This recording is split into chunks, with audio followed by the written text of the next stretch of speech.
Hi எல்லோரும் எப்படி இருக்கீங்க? நாங்கள் ரொம்பவே நல்லாயிருக்கோம். இது வந்து நாங்கள் எங்கள் சொந்த ஊருக்கு வந்திருக்கோம்.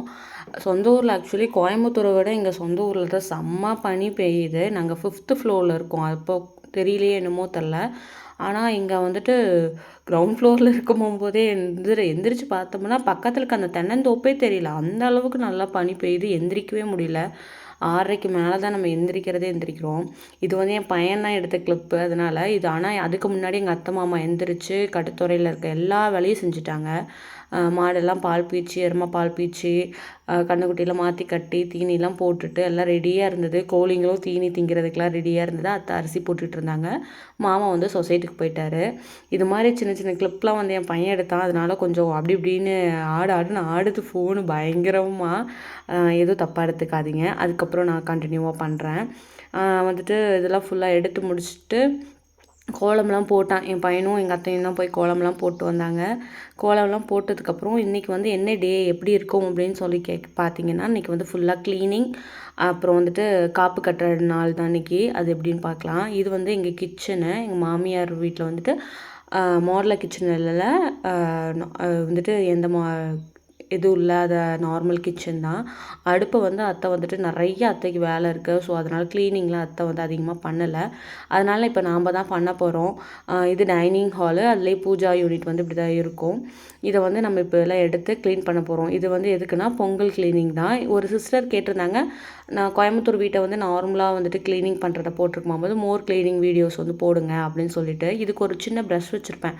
இந்த துருவெலாம் இருக்கும்போது கையில் ஏதாச்சும் ஏறிடும் இல்லையா? அதனால் அந்த ப்ரஷ்ஷை வச்சு ஃபஸ்ட்டு எல்லாம் தட்டி விட்டுட்டு நல்லா கழுவிட்டு, நான் வந்து ஸ்டீலும் நான் ஸ்பாஞ்சும் எடுத்து விம் ஜெல் தான் நான் யூஸ் பண்ணுவேன். அத்தைக்கு வந்து ரொம்ப கம்ஃபர்டபுளாக இருக்கிறது விம் ஜெல் தான். அதே மாதிரி இந்த சிம்னி பக்கத்தில் எண்ணெய் பிசுக்கு இருந்தாலும் இந்த இதெல்லாம் தனியாக கழட்டி கழுவல. விம் ஜெல்லை யூஸ் பண்ணி தான் நான் எல்லாமே கழுவுவேன். எல்லாம் எடுத்து வச்சுட்டு நல்லா விம் ஜெல்லை போட்டு தண்ணி கொஞ்சமாக லைட்டாக விட்டு நல்லா விம் ஜெல்லை குழப்பிட்டிங்கனாவே போதும். அதுலேயே நல்லா சூப்பராகவே எண்ணெய் பிசுக்கெல்லாம் எடுத்துகிட்டு வந்துடும். நல்லா க்ளீன் பண்ணிடணும். அதே மாதிரி வந்துட்டு பார்த்து க்ளீன் பண்ணணும். இன்னொன்று வந்து என்னென்னா, ஸ்டீல் நார் வச்சு நம்ம க்ளீன் பண்ண போகும்போது இந்த மாதிரி சிம்னிலாம் க்ளீன் பண்ண முடிஞ்சிங்கன்னா கீரல் விழுந்துடும். அதனால் ஸ்பாஞ்ச் வச்சு க்ளீன் பண்ணிடுங்க. நான் நல்லா க்ளீன் பண்ணிட்டேன். க்ளீன் பண்ணால் தான் சிம்னிலையும் எண்ணெய் பிசுக்கு அவ்வளோ எண்ணெய் பிசுக்கு. ஆக்சுவலி மந்த்லி ஒன்ஸ் ஆச்சு இது மாதிரி ஃபுல் டீப் க்ளீன் வந்து சிம்னி பண்ணோம்.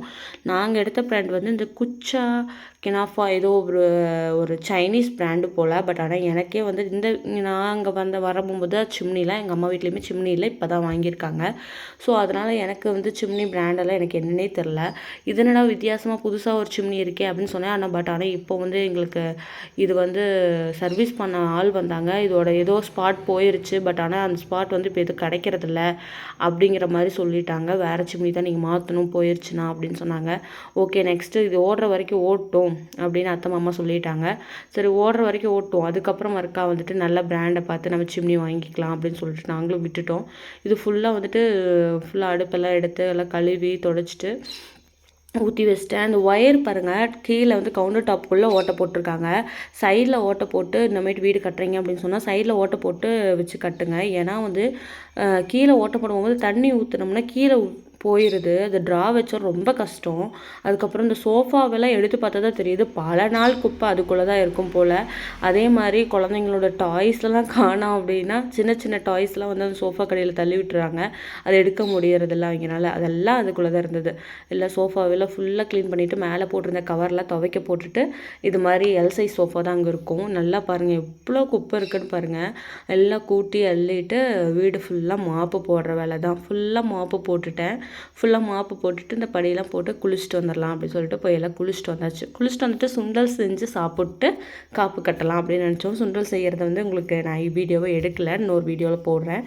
இது மாதிரி தனித்தனியாக எல்லாமே எடுத்து வச்சிட்டேன். பூளம்பூ, ஆவேரம்பூ, அப்புறம் வந்துட்டு வேப்பந்தலை, இந்த 3 வச்சு தான் காப்பு கட்டுவாங்க. இந்த சங்கரா வந்து பார்ப்பாரு அப்படி சொல்லிட்டு இது காம்பவுண்ட் ஃபுல்லாகவே வந்துட்டு துணி பெட்ஷீட்டு சோஃபா கவராக தான் இருக்கும். ஏன்னா வந்துட்டு எல்லாமே துவைச்சி போட்டிருந்தோம். எல்லாம் காப்பெல்லாம் கட்டி முடிச்சிட்டோம். பாய். ஐ ஹோப் உங்களுக்கு இந்த வீடியோ பிடிச்சிருக்குன்னு நம்ம நினைக்கிறேன். பிடிச்சிருந்தா என் சேனலை சப்ஸ்கிரைப் பண்ணிக்கோங்க, ஃபாலோ பண்ணுங்கள். பாய். மோர் வீடியோஸ் பார்க்க கண்டிப்பாக ஃபாலோ பண்ணுங்கள். பாய் பாய்.